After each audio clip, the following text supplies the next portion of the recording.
What's up, everybody, and welcome to the No BS Real Estate Show, a podcast that gives you an inside look on how to make smart financial decisions while adding value to your life.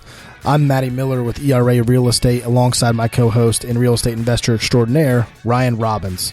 Whether you're a long-time investor or a first-time buyer, join us as we dig through the everyday bullshit of real estate.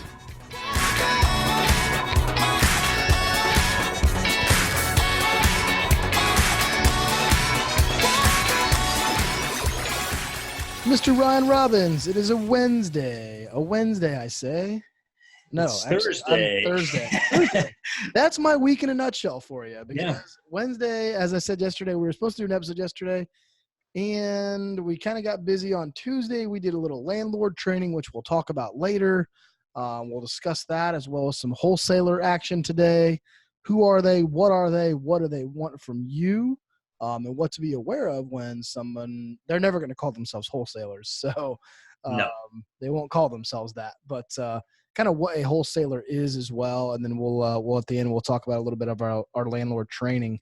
But man, yesterday we were going to get on and I really apologize. It was one of those days where every time I tried to get something done, phone call, boom, phone call, boom, phone call, boom, phone. It was constant. And I was just like, I was so frustrated by about 6 p.m. that I went home and I told Tiffany, I said, I'll be home. I said, but I'm going to go work. And I literally took 2 hours, almost about an hour and 40 minutes. And I went into my office at home and I just sat there and I just banged stuff out. Cause like, I can't not have a phone call going on. Like I had emails and things and documents I had to get out and I just couldn't get them done. It's just impossible. So, for those of you that are wondering where in the hell I'm at today, I'm actually at my real office. So believe it or not, you leave the house. Ryan and I both have offices away from our homes, and we do go to them from time to time.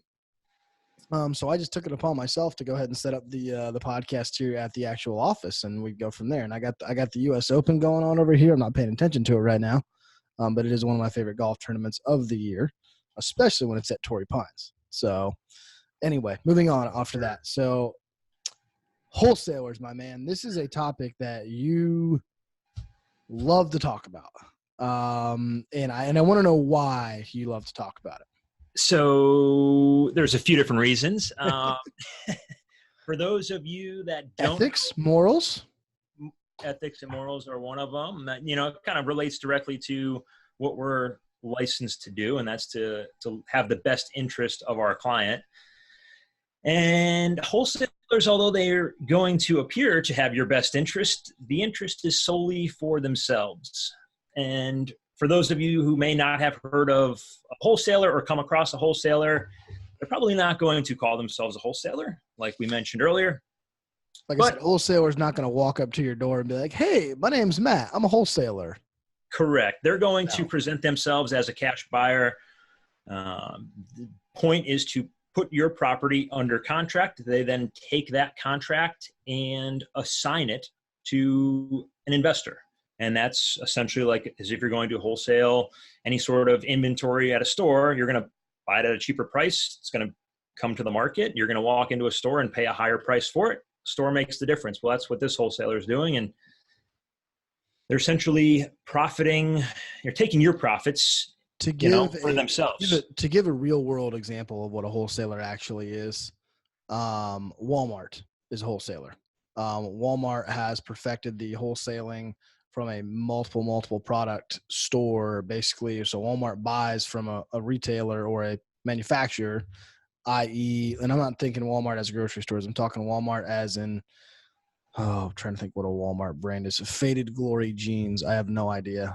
Just any kind of jeans or any kind of whatever they sell. Starter was sold in Walmart for a long time, and now it still is. I think it's coming back. But anyway, anything that's sold in Walmart, specifically branded for that, or doesn't have to be branded for it necessarily, because obviously they've gotten into the grocery gig as well. But more of the story is they're buying massive lots of product, and in other words, a local clothing store might have 20 pairs of jeans in stock, and that's going to cost them X, but Walmart's going to buy 150 million pairs of these jeans put them in a facility, and then distribute them to all their stores. So they're going to get a much cheaper price, obviously. So, and that's probably, I would say, difference between the retail and real estate side of things is it's not somebody coming in and buying multiple houses to get a deal. They're working the owner on a deal, an unsuspecting owner essentially that doesn't know the true value of their property. I don't want to say or make the assumption that they're making empty promises, but they're promising a quick close generally. And I've got my phone going off here. Way to go. Can you still hear me? Yeah, I got you.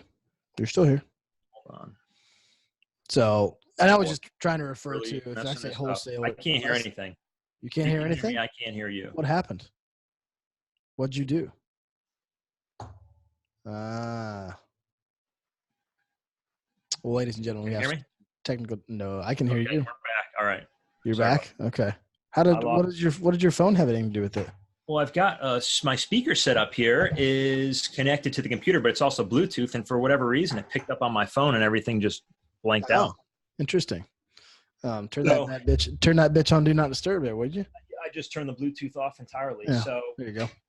Anyway, back to I was just trying to give a real world example of somebody who the difference between what a wholesaler in the real world that we could relate to the average person. They're buying large lots, but a wholesaler in real estate, as you were saying, is not necessarily buying in quantity, although they probably are buying in quantity, typically. But they're not getting the deal because of the quantity.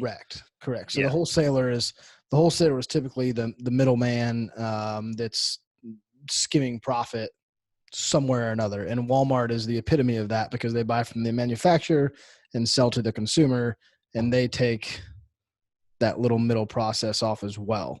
Same thing with a wholesaler who buys a house, assigns a contract to another buyer or investor in this situation most of the time. And they may only take, $2,000 or $3,000, whatever the situation may be. So they're very prevalent. That's where, and that's, I guess, the biggest difference. Let's use you as a homeowner for the most part. And this isn't all wholesalers, but a lot of them, it's a hustle game. So you don't need a license, a real estate license to do it. Anybody can go out and wholesale. And that's what a lot of gurus pitch. You can get into real estate with no investment. And this is how you're going to do it. And I'm going to go to you, Maddie, and you have a property that maybe you have a relative that just passed away and you inherited it. Maybe you've got some bills coming up that you're in a tight pinch for. Whatever the circumstance, maybe you're older and you don't know what your house is worth, and you have, easy now. I think I'm fairly young here still. But whatever the circumstance may be, either way, they're going to come in and say, hey, look, I'll give you $50,000. We'll close this in, 3 weeks. Sure. What do you think? And you're going to say, all right, great. Well, I know that your house truthfully is worth probably $80,000 as it sits, or maybe $90,000. So I know I can take that contract that I have for $50,000 with you and go spin that to an investor who's going to then want to buy it to either rent it out. Who you probably already have a pre-existing relationship with. Correct. Yep. And 99% of established wholesalers have many buyers. We're on many wholesaler lists. And the kicker is they're not going to tell you that your house is worth $80,000. They're going to tell you that it's, or maybe they don't tell you it's worth anything. They're just going to, hey, we're going to put you under contract at 50. So I then take that, but I'm under contract with you, and I go sell it to my buddy Jim for $80,000, or I sign that to him. And at the closing table, the contract again is assigned where you get your $50,000, Jim gets it for $80,000, and I make that $30,000 in the middle. So it's a pretty good payday for you, especially without a license. It's a pretty good payday for me without a license. And what benefit am I providing? What benefit am I providing you? The only benefit that you're providing someone like myself, if I'm the seller of that property, is quick cash in hand. And my issue with wholesalers, and I think your issue as well, is that there's part of a deception, and that's the sneaky side of it that bothers people. Because as an agent, and as somebody who has a license, we serve the public. Technically speaking, our job as agents in the state of Florida, and I'm sure every other state has the same bylaws and rules and regulations, blah, blah, blah. We are there to serve the public, and we get in trouble when we deceive the public. So if we were to tell you your house is worth X in this condition, in this neighborhood at this time, and it's realistically not right, like you said, it's probably worth 80. But the difference is I have 50 grand in cash, or you have 50 grand in cash in this situation. You have $50,000 in cash and you want to offer me that. And I say, let's get it done. And I agree to it. Are you deceiving the public? Yeah. And that's the hard question, because here's the deal. Now, if you walk in and say, Mr. Seller, I really think your house is worth 80 grand. Unfortunately, I can't give you that because the deal that I'm making you is that I'm getting you cash and I'll get you cash this week. Do we have a deal? Because I'm going to give you a discount because you don't have to list the house. You don't have to put it on the market. You don't have to worry about trying to find somebody to do it with financing, whatever the situation may be. How much of a discount is that service actually worth? Because sometimes is the juice worth more than the squeeze at times, or is the juice worth well more than the squeeze sometimes? Because and that's where it's worth well more than the squeeze. And oftentimes that's the case. And that's, I guess, the problem that from a character standpoint bothers me the most is these people know exactly what they're doing. They're targeting specific people. And yes, the properties are distressed. Yes, but at the end of the day, that buyer thinks that these people are that seller thinks that these wholesalers are doing them a favor, and they're not. At the end of the day, an agent can take your property and put it on the MLS and get the same offers, if not more, better offers that the end buyer is going to buy anyway. Guess what? If the investor's buying it off market for a cash price, if it's on the market, you're probably going to get more than that. And that middle chunk that the wholesaler just made, that's your profit. That's part of your profit. And on that $80,000 example, a standard real estate contract is going to take maybe $5,000, for you to list with an agent, bring it to market, do all of that. It's going to cost you $5,000. You just lost out on $25,000. From a legality standpoint, and we work with investors all the time, obviously. So I had a property that I came across that I think we talked about just a little bit last week.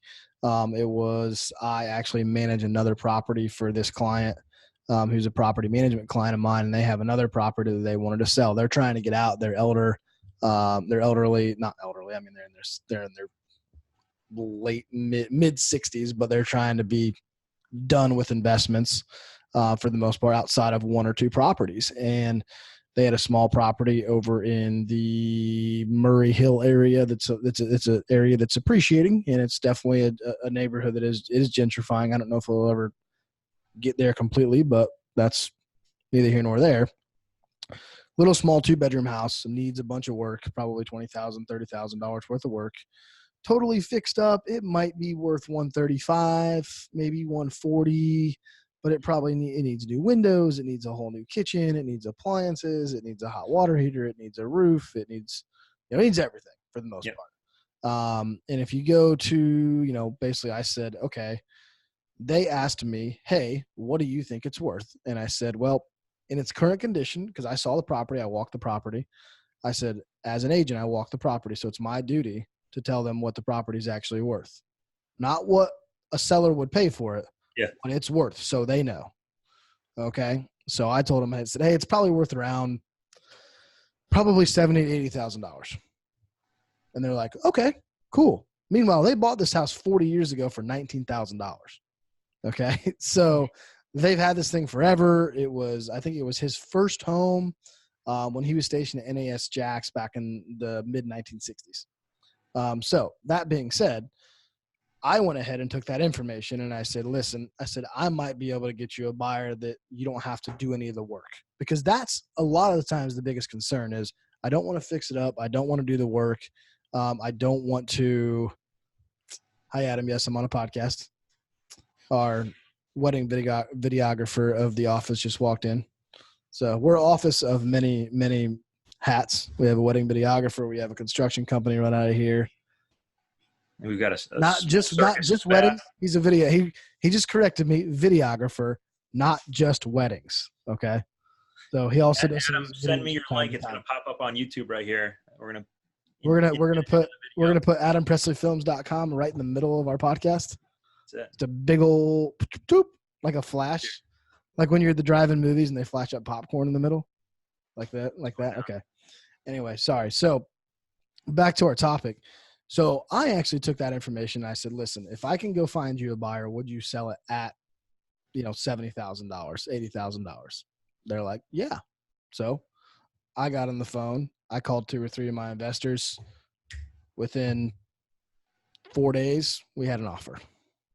Actually, it was like 2 days. But here's the deal. The seller knew exactly what that property was worth in its current condition. So did I deceive anybody? No. Now, if a wholesaler would have come on that property and saw that and knew that situation, what would they have done, Ryan? They won, because it's all public information if you know where to search. They would have known that the owner paid $19,000.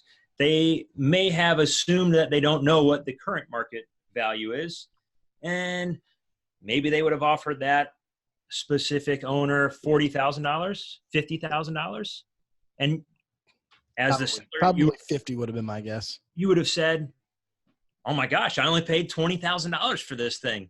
Heck yeah!" Yeah. And you're happy. As the owner, you're happy. So take everything out of it on closing day. Forget the other side of the transaction. They close. Boom, you have your $50,000. You're happy. You have no idea what's going on.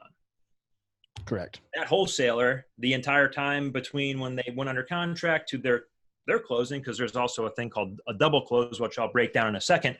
But this is not beer, just in case anybody wondered. It's actually looks tea. like moonshine. It just happens to be in a mason jar. Moonshine. It's what happens when you live in the South. You drink shit out of mason jars all the time.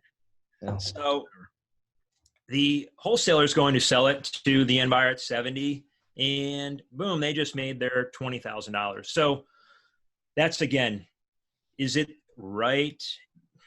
Hey, yes, the owner is happy they got their $50,000. Where I have an issue comes from, again, a moral standpoint, is I just don't feel like it's fair that these people are happy. But if they went to an actual agent, worked with somebody that knew the market, that was going to be truthful with them, we don't know what their circumstances. So there's 2 things. That $20,000 could be life-changing for them. So let me back you up. As you said, if they would have went to an agent that was going to be truthful with them, whose fault is that? That's the one. I say that's the real estate industry's fault. Okay, it's the gray area. A lot of agents that are very untruthful, and they are there to get a quick sale and be in and out. Okay, I have an issue with that. Okay, I also have an issue with not letting people know what exactly their asset's worth. That's a problem for me. Okay, if you don't do that from a moral obligation, because we are there to, what did I say earlier? We are there to serve the public. That's our job. Okay, our job, we are basically, realtors are a public servant. Yeah. We're no different from a fireman or a policeman or anything like that. We make our money based on sales and how many people we serve and what type of properties we serve. But at the same time, we're still there to serve the public. And if we don't do that, whose fault is that? That's the real estate industry, because you have to find truthful agents, because just like there's bad cops and good cops, there's bad real estate agents and good real estate agents. Yeah. And there's always going to be that shady part of the business. Sure. And there's states within the country where wholesaling is illegal. There are on the border of implementing some things in Florida now, because essentially as a wholesaler, you're brokering real estate. If you're assigning contracts and whatever, you're in a sense brokering real estate. You need to be licensed to do that. And 2 things. I think one wholesaling real estate is a totally different and this is a totally different conversation, but I think eventually, and wholesaling has been popular for years and years and years, and very big for people that would take advantage of elderly people, ideally, is one, who didn't know what their property was worth.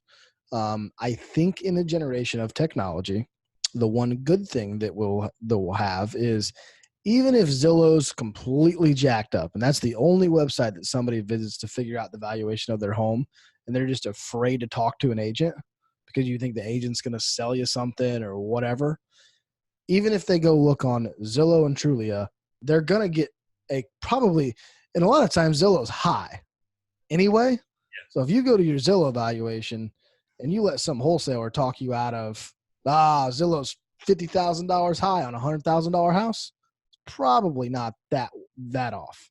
Okay. Because now what Zillow does, for any of you guys don't know, is they literally grab a 2-mile radius around each house and take the average of every house within 2 miles. Well, that's great, minus the fact that there's trailers next to subdivisions. So that doesn't always work either.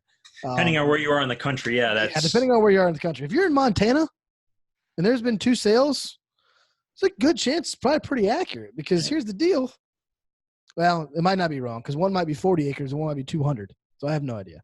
But my point is the fact that I think with more technology, the general public should be more aware of what's going on around them from their own investment standpoint. So even if they can go to Zillow and grab a Zestimate and know, ballpark where they're figured out, not that I'm saying that Zestimate's anywhere close to right, but it's probably not going to be near as low as what the wholesaler is going to come in and give you. No. And I've said it before, it's more so as long as you know the situation. Look, if I know I'm getting a bad deal, but I'm aware of it, all fine and dandy. Yeah, I have people that don't know. So I had touched on briefly a double close. So essentially there's 2 ways that these wholesalers go about it. One is an assignment of contract where quite literally they'll be worked in on an assignment. If you look at that closing disclosure, you'll see a line item with their assignment fee. Now, sure. I want to, and I keep using 20,000 or 30,000. I think the average throughout the country is probably somewhere in that $5,000 to $10,000 mark, maybe up to 15.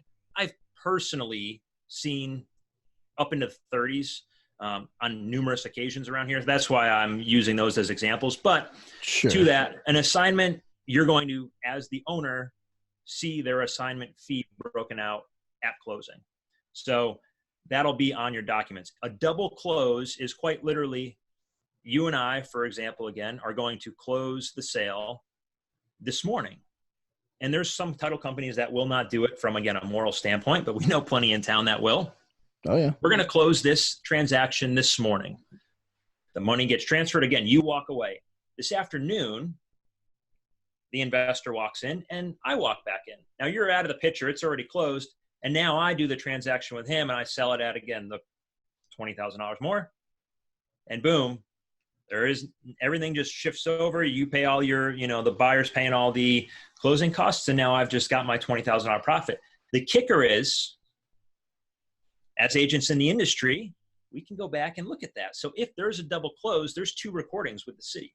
Clerk of Courts records both transactions, needs to be legally recorded. So you can see, hey, XYZ seller just sold it to so-and-so at 150 and they just sold it to somebody else at 180. So again, if they were to bring that house to market at 170, they would put more in their pocket with an agent, Well, and that's where they would have gotten a better deal, and it would have been done on the open market. Everybody would have been, Well, everybody would have been clear on. Everybody would have been on the up and up. Everybody would have been clear about it. And do I think that there's? And here's the question: you have to ask for: Is there a space for a wholesaler? Is there a space where legally they can operate and do that? And here's where I'm going to make the comparison: the true wholesaler has now become kind of an iBuyer. And for those of you who don't know what iBuyers are, these are let's call them nationwide wholesalers with a shitload of money, i.e. Open Door, Redfin, OfferPad, all these other things that come into play where these are legit companies that have very, very, very deep pockets and they're trying to get into the real estate game. And for lack of a better term, what they're trying to really do in the real estate game is almost streamline it. So it's basically the Walmart of real estate or the Carvana of, Carvana. That's an industry that's now been replicated. I don't think that I don't know if the car industry or the auto industry will ever be streamlined to where you're not talking to a person to buy a car. I don't know if that'll ever happen. They're obviously trying. I mean, Carvana has one branch in Jacksonville, Florida, and Carvana probably has 40 branches throughout the country, or 50. I don't even know. Somebody could correct me on that. They might have 200. I have no idea. But I can tell you that in our market in Jacksonville, Florida, there's one Carvana that sells 25 cars a month, and there's 76 places that sell more than them. Yeah. So for whatever purpose, iBuyers will come with cash. Open Door will come to you, give you an offer within X amount of days, and you can choose your close date. Sounds pretty good, right? I promise you that Open Door recently has come very close to giving market value on some homes. Okay, they're trying to get inventory and they're trying to get in the game. Okay, I've heard that. We talked about this a little bit. Zillow's iBuyer program, the first quarter of 2019, they lost $43 million. Shitload of money. Okay, 42 or 43 million. You're only doing that because, to your point, they're paying almost market value, sitting and then ending up not being able to sell them at that same price. Correct. So the issue is they're trying to get inventory to get into the game. So obviously they can test their own proof of concept for the most part. I think that I want to say Phoenix or someplace out in Arizona that Open Door has been there for like 4 or 5 years. So they've seen it in their market. It's operating about 10 to 15% of their market at any given time. But 10 to 15, I mean, yeah, is there always going to be a place for it? Sure. Just like there's a place for Amazon. But am I going to Amazon to buy my jeans? No, I'm not, because I want to go put my jeans on before I put them on my ass. Okay. Am I going to buy a set of headphones from Amazon? Sure. Because they're that different. Like there's all these things that come into, and this is just from an overall perspective. There's all these things that technology changes the way we operate, and will it always be a space for people? And I still believe that people over technology will always reign true in our lifetimes. And if it doesn't, we're going to have significant problems as a society. For many reasons, but this particular one is Open Door is going to come in and they're going to offer you close to market value right now. But I promise you, once people realize that, hey, their streamlining process is pretty good, they're going to drop their offer price. Because you're paying for the convenience of what they're doing. And that middle part, if your house is should be market value $400,000, they're going to pay you $350 for it. Okay. And they're going to come in and do, $4,000 worth of repairs, i.e. paint, slap some new cheap flooring in and sell the damn thing. And they're paying $7 or $8 grand for repairs. Let's say 7 or 8. They put new tile, new laminate flooring, and painted the whole house. And it's a $400,000 house. They spent $8 grand. Okay. Now they're into it for $358. Okay. You're paying for the fees to close, by the way. So you're paying their admin fees, which typically is what, 8 to 12% or something like that is what they said. Somewhere in there. Yeah, I want to say they come in at like 6.5 to 13, I think is what it is. Well, but I think it's typically been so far in our market 8 to 12. Yeah. But that being said, you're paying for those fees, so you're getting a lower price and paying the fees but you're paying for the convenience of them closing when they want to, and you're paying for the convenience of not having to wait on the market for your house to sell. To attack that a little bit is, at the same time, that sounds all fine and dandy. If we know they're not paying market, it's close, 93% we've seen, maybe 94%. Typically. It's close, but you're paying all of the fees, and generally it comes up to be more sometimes than what you would pay with an agent. Correct. They're selling the convenience, the this, that, and the other. If you spoke to an agent that was knowledgeable on the wholesale side of how that works and whatever else, guess what, Matt, if you brought a property to market right now at 4% or 5% under what it was truly worth, because most people say, hey, it's worth 300, I'm going to list at 315 because I know I'm going to get talked down. If you said, hey, look, your house is worth 300, we know we're going to get talked to 300, let's go in at 295. Guess what? I need one Saturday morning to walk 12 people through that house, and I'll have you multiple offers, probably above. And the whole thing is, if you're pricing it under, you're going to still get better than Open Door. Guess what? It's going to be so desirable that you're going to be able to choose when you want to close anyway. Oh, you So want the a 60-day close? correct. Okay. Yeah. You know, Whatever. and that's You have the power. I guess my issue is it just comes down to consumer knowledge. Consumers don't know that that's a possibility. They think they're being sold that it's it's ease of convenience. It's I can move when I want. It's this, that, and the other. But then there's all this. It's purely a sales pitch. It's the great exactly, but it's the same on the wholesaler side of it. You know, there's no damn a sales pitch is a sales pitch is a sales pitch. It doesn't matter what the hell you're selling. I don't care if you're selling. What do we know Geico for? Yeah, a fucking lizard. That's what we know Geico for. Okay, that's bottom line. We know it's affordable car insurance. It's reliable, right? Is Geico decent insurance? Sure. Is it the best insurance? Absolutely not. Is it the most recognizable? Absolutely. Yeah. Because of a stupid gecko. And I'm talking about a branding, but from a branding and a sales perspective. Yeah. And it boils down to they're doing. If you know as a consumer, I don't have an issue. Look, I'm fine doing that. There's plenty of people that will take that knowing they're going to get a little bit less. And I don't have an issue. If it's them taking that because they think they're saving all this other stuff by working with an agent or saving whatever, that's where I have an issue with, because it's like, break the numbers down. So that's what they're trying to sell them on is achievable to get them more money is basically what it boils down to. Just like let me clarify this. I have very few issues with open door or iBuyers coming in to markets. It doesn't bother me. There's probably always going to be a place for it. And the difference between iBuyers and wholesalers to me is a very, very large, there's a big difference between them. Most of the time your open door people, they're going to tell you right now, they're going to give you close to market value. They're not going to give you market value. They're disclosing that they're not going to give you full market value. So up front, okay, hey, we can give you close, but we got to have, our business model says that we have to make some money on the back end on this thing. Okay. And here's the deal. You can make that business model work if, and only if, you're doing it by quantity. Okay. So you're doing it a large scale of homes. So I think in any market, what they're planning to do is, I think they ended up buying in Jacksonville. They ended up picking up like 5% of the market in like 6 months. It's huge. Pretty good. It's pretty good for 6 months. Now they're going to slow down for sure right now. From what I understand, they're going to slow down quite a bit just because they had to get in the market. But now they have to offload this. They have to sell them all fast. Okay. And where I think they're going to fail is the fact that they're going to fail on, you're paying utilities on these things. You're paying the maintenance to keep up with them.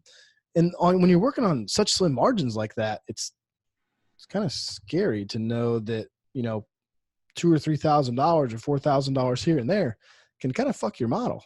Yeah. And that's a little bit worrisome when you're talking about that, to where a wholesaler, if they got 20 grand on the bone, $2,000, man, that sucks, but I'm still making 18.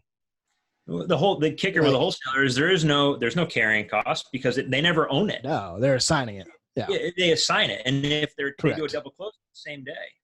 So there's no ownership. They've got no skin in the game.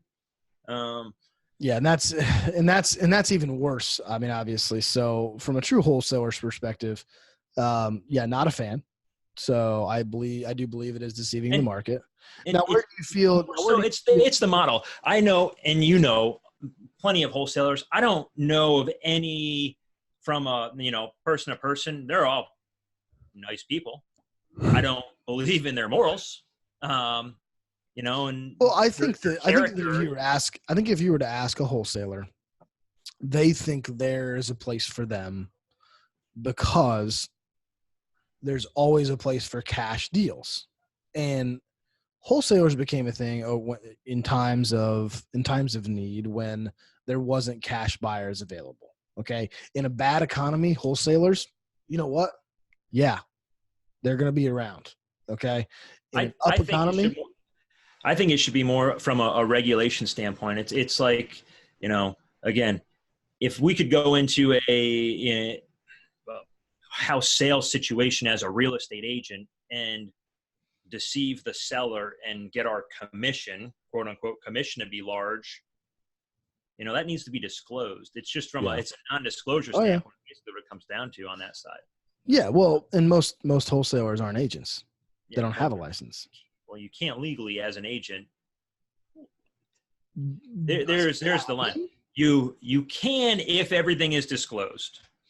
If to your point, your house is worth this, and you don't care because you only paid $20,000 and you're okay making that, sure, we can facilitate that for you.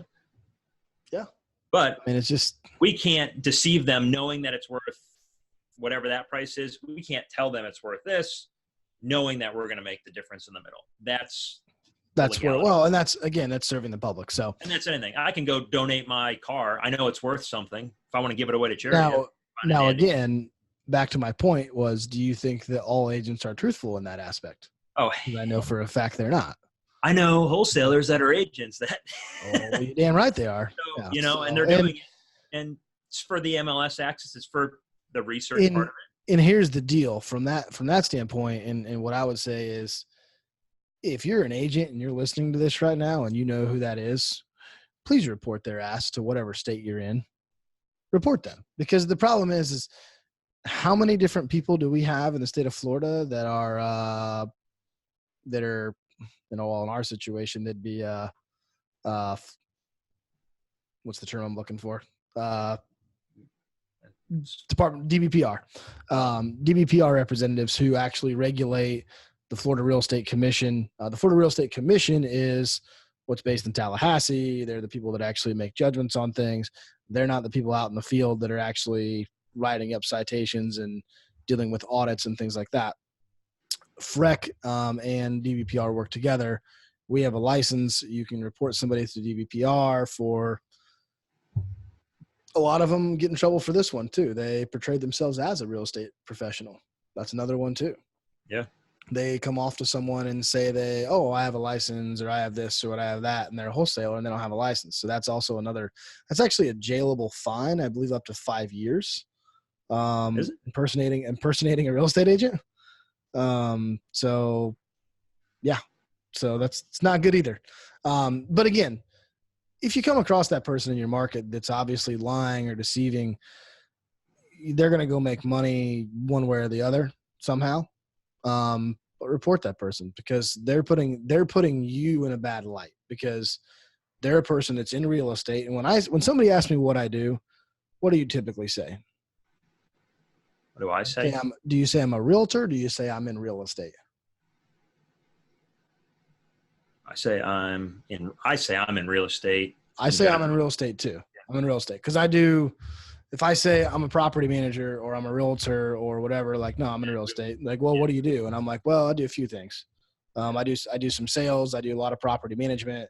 And I also do, I'm also a licensed broker, this, that, and the other. So I say those things, and that comes off differently to people than, oh, I'm a realtor. Yeah. Oh, so you just sell houses? No, I do a lot of shit. I deal with investments. I deal with investors. I deal with property management. I deal with this, I do a lot of different things. So I say I'm in real estate. And if a wholesaler says the same thing, when you say I'm in real estate, that portrays to somebody that you're a realtor or that you have a license to do what you do. That's a problem for me. So maybe I should probably say I'm a licensed broker associate, by the way. Don't run my own shop. We've already had that conversation. Anybody that listens knows that. But again, there's many issues with that. We're kind of up against it time-wise. I mean, I think Ryan and I could probably talk about this issue for another hour if we really, really wanted to, but we don't want to bore the shit out of it. Yeah, no, I was going to say, I think we covered the points. It's more of just getting the info out there, getting the public to know truly what a wholesaler does, because I don't know if a lot of them know that. Yeah. I mean, it's a different, understanding what a wholesaler is when you spot one in front of your house and you're a seller. Probably, I would just find someone. I'm sure many people have gotten. It's called the yellow letter or whatever. And oftentimes, postcards, 4x6 or whatever. It's postcards. And me and my wife we'll buy your house, or we'll do this or that, and we're going to offer you a cash price. There is some that's an end buyer, but many of those. Yep. Many of those are a wholesaler, and all they're going to do is make you a cash price.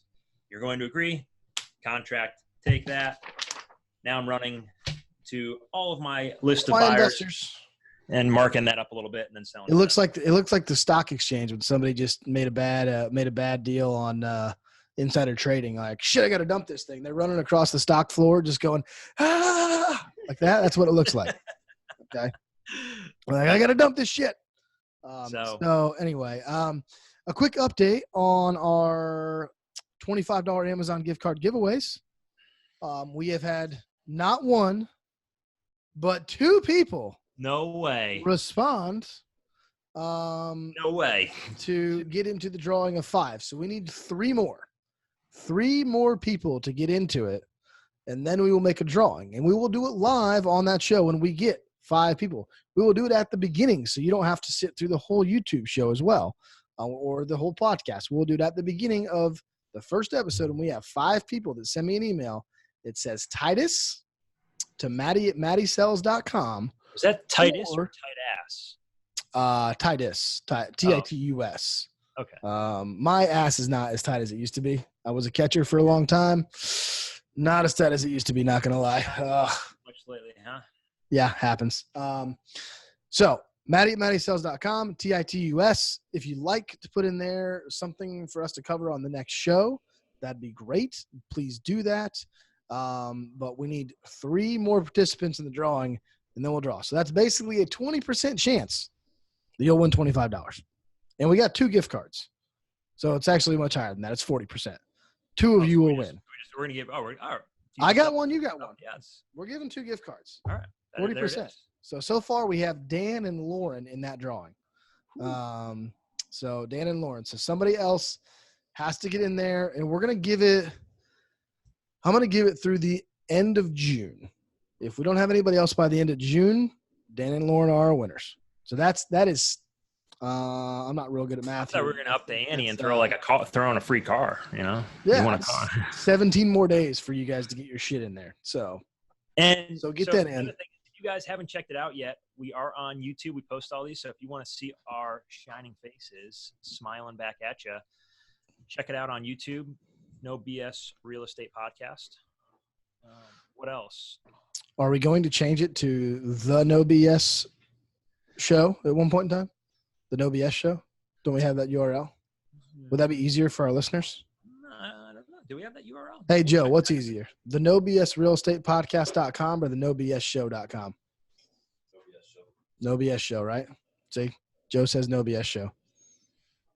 All right. Well, so we're going to update that at some point. We don't have to do it right now. But. No, it's not updating right now. In the meantime, if you want to check out the website, that's nobsrealestatepodcast.com. You can check that out too. That one's running there. We gotta get rolling, man. I gotta get back to work. I gotta watch the U.S. Open. I'll probably be doing that all weekend. I gotta do some showings on Saturday, which is what I'm gonna book right when I get off. Got a new young buyer who's looking for some properties in that $220,000 range. Sweet spot. Right in that sweet spot. So I'm gonna basically let him know, hey, if you find something that you really like, let's jump on it because we gotta go fast. So, all right, man. Well, I'm going to start we're going to get out of here, start the outro, and I'll see you guys next week. Tomorrow's Friday, but you got to get on a plane. So no Friday BS show for anybody. I'm around tomorrow. If we can squeeze it in, we'll do a quick BS maybe. You're around tomorrow. What time? Most of the day. I'm flying out today. Actually, I got a flight in 3 hours.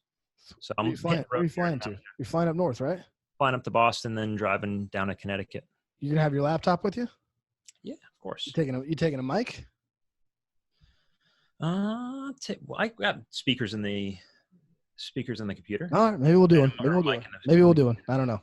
It's gonna have to be in the afternoon though. Sounds like he's bailing. All right. That's some bullshit right there. Nope, I'll be around. So, all right, man. I'm gonna let you go. Have a good one, guys. Thanks for joining us. We will talk to y'all later. We're out. Thanks for listening to our podcast. If you enjoyed this episode, there's a few things I'd like you to do. Subscribe, leave a review, and head over to nobsrealestatepodcast.com where you can connect with Matt and I on all of the platforms we're on. Also, if you could do us a favor, leave a message letting us know what you enjoyed about the episode and what you'd like to hear about going forward.